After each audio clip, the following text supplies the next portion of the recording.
Putri, Kang Wahyu mah ini kakak saya, selain dia senior saya di SMA, di kampus beliau udah ngomong akang ya, nggak boleh kalau di Unpad itu semuanya sampai yang umur angkatan pertama pun harus akang, beda sama ITB ya Pak.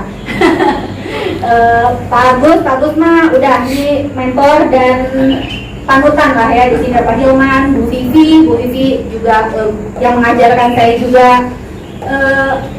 Saya bisa ada sekarang nih juga karena ya belajar dari Bapak Ibu semuanya gitu, dan saya pikir harus banyak orang yang dikasih kesempatan juga untuk belajar. Jadi saya mengapresiasi sekali mereka untuk kegiatan ini. Saya aja mungkin baru berapa jam udah belajar banyak banget nih. Teknologi pengelolaan sampah tuh berkembangnya tuh bukan setahun 2 tahun Pak, tapi setiap menit nih. Dan sekarang tuh kalau kita ngomong lebih besar lagi, pemerintah kita juga lagi fokusin ke waste energy lah, kemana lah gitu ya. Ada juga pirolisis, makanya saya juga ngikutin kalau ini bisa mengubah sampah, bisa jadi petasol ya Pak ya. Jadi teknologi itu banyak sebenarnya. Tapi satu titik saya menyadari gitu ya, kalau orang-orang bilang sampah tuh berkah belah mananya ya. Karena saya pernah berdiri di depan tumpukan sampah, berkahnya sebelah mana? Bau yang ada ya. Terus udah gitu jorok, menjijikan. Saya nginjak-nginjak pulang ke rumah, sepatu disikat sampai 3 hari nggak hilang baunya. Jadi berkahnya sebelah mana? Saat sampah itu kita lihat antara masalah atau peluang, katanya gitu kan ya. Saya mencoba untuk mencari tahu peluangnya sebelah mana. Karena saya bergerak di awalnya di bank sampah, melakukan edukasi. Ketika jungkir balik sih, karena sampai pulang-pulang tuh udah pengen muntah rasanya ya, ngomong yang sama 6 kali. Tetap aja kayaknya masyarakat perubahannya nggak signifikan ya. Boleh Ines? Ya. Jadi sampah ini masalah atau peluang? Kalau udah kayak begini mah. Kemarin saya lewat di Sukahaji, Pak, kemarin ramai juga Pak Wakil ke sana. Kemudian ada di Cijerah juga. Mungkin kalau kita ngikutin berita setiap hari, para kepala daerah lagi senang di sampah ya Pak.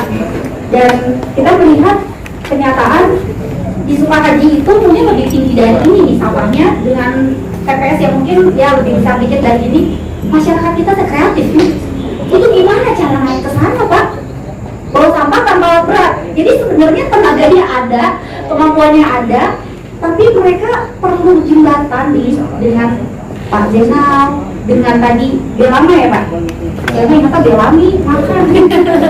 Belama, ada Petasol, ada Pak Hilman. Mereka butuh jembatan nih. Bagaimana sampah yang jadi masalah dengan teknologinya. Nah kalau tadi Pak Eka sempat bilang, saya mungkin cukup beruntung dapat kesempatan ke beberapa negara. Saya lihat bahkan Denmark, kemudian saya lihat juga di Norwegia, di Jepang, itu sampahnya dikelola oleh swasta. Di Jepang itu juga banyak Pak insenerator. Dulu mah saya agak alergi sama insenerator Pak. Tapi begitu saya lihat ke Jepang, itu berdekatan loh dengan pemukiman. Insenerator. Tapi mereka benar-benar mengukur semuanya itu dengan benar gitu, dengan teknologi yang benar gitu. Nah, di situ saya belajar, oke, berarti TPA itu bukan solusi. Belum lagi yang tadi Pak, celahnya banyak banget, pengangkutan itu biayanya berapa, ya. Dengan anggaran yang kita punya, Kota Bandung punya aja, itu nggak bisa 100% pengangkutan. Kalau kita ngomongnya fokus ke pengangkutan dan belum terlayani, sehingga akhirnya Pak, masyarakat kita boleh gini, sampah kita berarti begini, bakar, dikubur, dibuang ke sungai, ya.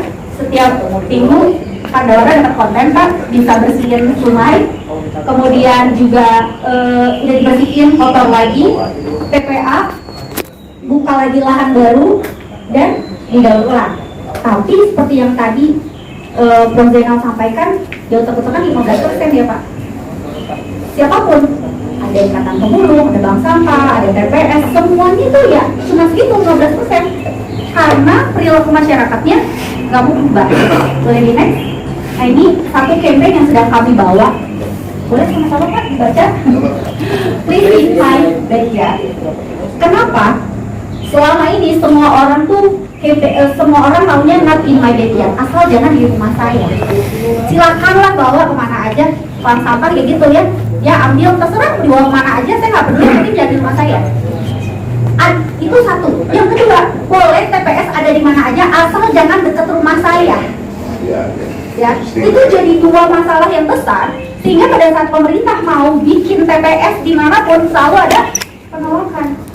Ya, Pak, salah satunya juga mungkin ada warga ya yang komplain, yang jadi masalah. Sampah tuh, please, not in my backyard. Nah sekarang kita mau ganti Pak, please in my backyard. Di rumah kita sendiri kita harus pilah sampah. Kalau ada pengelolaan sampah di dekat rumah kita harus support. Gimana supaya tidak berdampak negatif terhadap lingkungan. Saya apresiasi, saya baca berita hari ini Pak Dadang bilang semuanya kawasan berpengelola harus punya TPS, kalau nggak izin saya cabut. Kata gitu ya, bener ya berita hari ini. Betul, harusnya nggak boleh alergi ada TPS dekat rumah kita. Wayan ada sampah kita hasilkan tiap hari, kecuali kita nggak mau menghasilkan sampah. Nah, boleh dilihat karena ini konteksnya Bandung ya Pak, Bandung Raya dan daerah sampah. Kita tuh menghasilkan 1.500 sampai 1.800 ton sampah per hari. Walaupun di berita diangkatnya 1.300, tapi kalau melihat jumlah penduduk seharusnya lebih dari ini. Ya, jadi angkanya itu juga 60% itu adalah sampah dari rumah tangga, domestik, sampah domestik. Tadi sudah dijelaskan detail lah sama Pak Agus. Ya, TPA Sarbukti bukan hampir penuh lagi sebenarnya, sudah penuh, sudah over capacity 300%. Itu ahlinya Kang Wahyu ya. Dan dampak lingkungannya itu udah berbahaya banget. Seperti itu. Tantangannya ini sampah tercampur, minim edukasi dan sistemnya belum menyentuh warga. Saya melihat, boleh di next, ini realita di Bandung. Kebetulan ini fotonya saya ambil tadi pagi. Sengaja saya lihat di tadi pagi, di depan ini ada TPS Pak.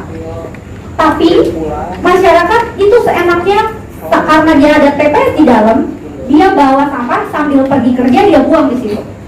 Buanglah sampah pada temannya. Nah, itu buanglah sampah pada temannya. Banyak warga tuh ya, ternyata edukasi bank sampah, Kang Pisman itu kan udah dari tahun berapa ya Pak? Ya. Belum lagi banyak aturan, campaign, tapi ternyata warga kok nggak ngerti-ngerti ya, gitu. Terus TPS juga pada penuh. Sekarang TPS kalau di Kota Bandung tadi Pak Eka udah sampaikan ya, pada ditawar-tawarkan tuh siapa yang mau mengelola, karena pemerintah juga nggak mampu sekarang. Baru ngomong nih nggak mampu, mengajak yang tadi. Bukannya sampah satu hari selesai satu hari. Nah, katanya ya Pak ya. Jangan nyinyir aja Pak, nanti nyinyir. Ya kalau Pak Agus ini memang vokal. Aku nanya. Kalau Pak Agus ini vokal Pak. Kalau saya nggak vokal. Kalau saya makanya disayang ya Pak. Itu yang artinya Pak Eka. Ya lanjut ya. Tidak semua RW punya sistem pengangkutan pilah. Saya lagi bikin case tadi di satu kelurahan di Kota Bandung. Itu ternyata setiap RW punya rodanya masing-masing. Rodanya ini dikelola oleh seorang petugas roda dan dia yang mengutin retribusi ini. Dari retribusi itu dia bayar ke UPT, baru dia boleh masuk ke TPS atau dapat layanan pengangkutan. Tapi sistemnya ini tuh nggak jelas Pak, berapa bayarnya, sistemnya bagaimana. Kalau saya melihat contoh yang di Jepang, itu mereka masuk 100 kilo dia harus bayar 100 kilo. 100 kali 2.000 misalnya. Dan kami ada warung BSB, di mana setiap kelompok boleh pengen belanja gula, pengen belanja apa, besok pada waktu penjemputan, itu dia sudah store dulu ke BNI. Jadi urusan duit itu bareng dengan bank, kami hanya urusannya jualan. Itu sampah. Jadi akhirnya yang menjadi BSU di kami itu jadi rebutan sampah. Bagaimana pada waktu itu kami jadikan posyandu tempat bukan tempat penimbangan bayi, tapi menjadi penimbangan sampah. Bagaimana yang terjadi? Karena kami ajarkan masyarakat untuk memanusiawikan sampah. Jadi dari awal kami ajarkan siapa yang jadi kelompok kami, ibu-ibu RT pusing sampahnya tidak diaguan juga. Saya juga perlu barengan bersinergi untuk mencapai sebuah keagungan menuju tadi yang visinya adalah membalikan keadaan, mengangkat peradaban, merubah nasib sebuah bangsa melalui sampah. Agustus ini kita coba untuk launching rumah dan launching rumah semoga ini akan jadi solusi orang tidak punya rumah saat memanusiakan sampah mereka bisa punya rumah. Tadi dari klien kami, next. Nah ini Kami setelah menganggota di klien kami harus seperti itu. Harus kita bisa makan nasi padang di tempat sampah. Bersih, clear. Ya. Nah, cara muatan kami emang itu odol, melanggar. Tapi mau gimana lagi gitu. Itu salah satu tempat magot kami di Kiara Payung. Itu peternakan kami, magot kami ada di Kiara Payung sana. Magot di Kiara Payung itu saya menghasilkan panen itu per hari, per bulan itu 1 ton 6 sampai 7 1 sampai 2 ton lah per bulan. Keserap. Ya off-takernya banyak. Off-taker tukang pancing, off-taker peternak ayam, off-taker lain-lain yang belum ke pabrikasi. Belum, kami nunggu alat dari Pak Jena untuk ngurus ini.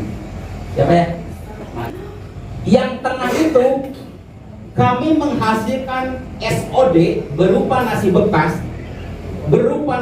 Udah ada kuahnya, udah ada sayurnya, udah ada dagingnya. Pokoknya saya makan anggota dewan aja. 80 ton per bulan. Erek kumaha teu ceriknya. Siapa? Ibu pernah cerita Dewi Sri ya? Tahu cerita Dewi Sri Bu? Yang padi itu menangis padi. Matak cek kalau bagalaman. Beakeun dahar teh ulah disesa bisa cerik. Nah ini nangis Pak, 80 ton per bulan. Datanya akurat. Kenapa akurat? Saya suruh pilah di situ, masuk ke petani-petani bebek di sekitar Sapan, didata konsumsi bebeknya dari umur 7 hari sampai panen berapa, diakumulasi per bulan 80 ton. Itu derwat. Lari ke Kiara Payung itu sekitar 8 ton. Jadi 88 ton per bulan nasi cenah urang teh careuri. Hayang dahar ge hararese. Tapi dipijeuna. Moal berkah negara urang lamun bicenasan we gitu. Sedih Pak. Di sini saya sedih. Dari 80 ton itu bisa menghidupi peternak bebek kurang lebih 20 peternak bebek. Kalau peternak bebek itu 20 berarti punya istri 1 bebek, yang peternak bebek istrinya 2 Pak. Itu. Punya istri 2, anak 8 Bu. Berarti kalau sebulan 4 kali itu. Terus plastik ini yang terakhir itu kantong kresek Pak. Yang di TPS itu nggak diambil sama pemulung. Kenapa Bu? Harganya murah sekali, cuma 700 perak per kilo. Tapi kalau plastik itu ini baru masih campur, dipartai lagi. Ada HD polos, HD warna, PP polos, PP warna, PE polos, PP warna, itu nikat harganya. Bisa dikisaran 2.500 rata-rata.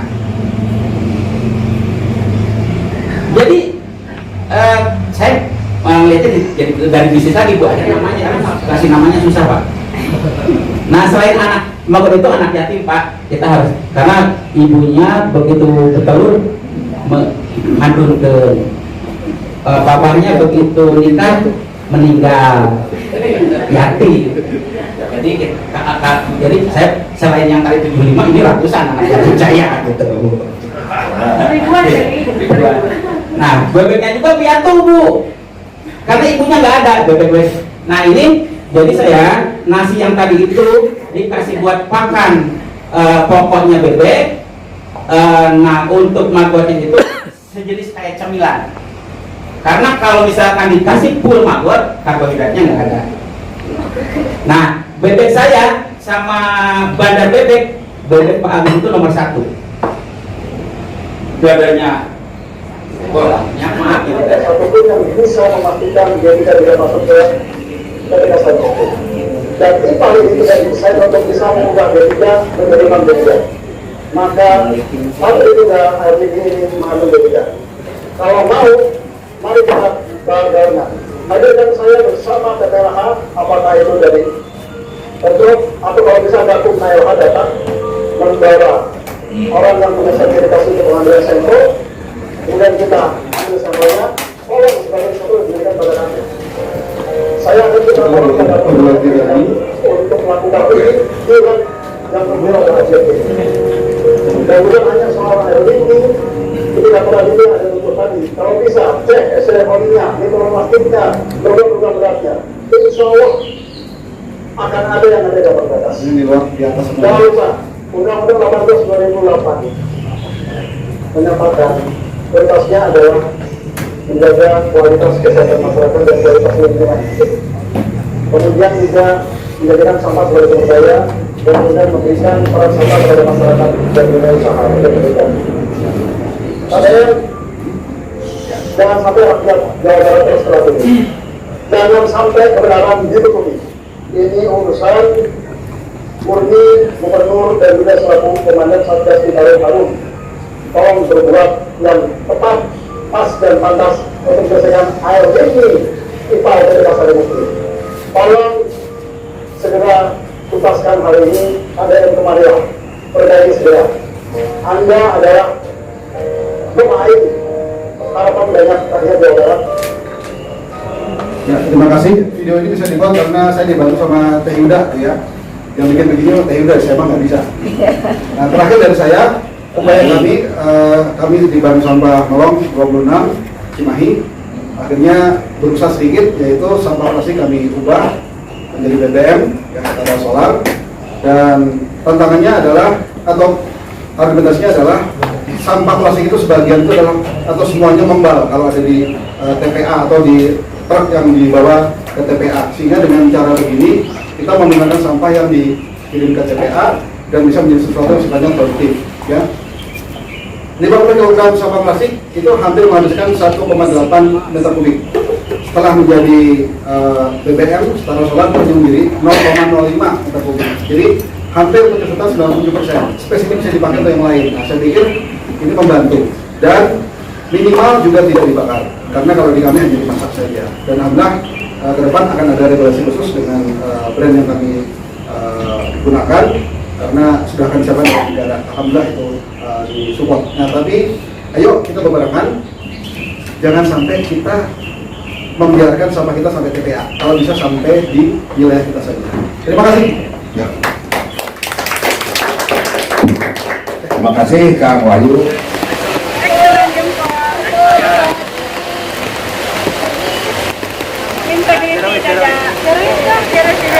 Satu, dua, tiga.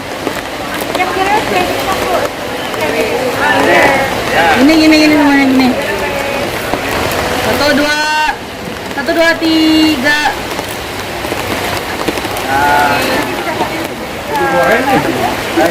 Bagian Sri Kandi.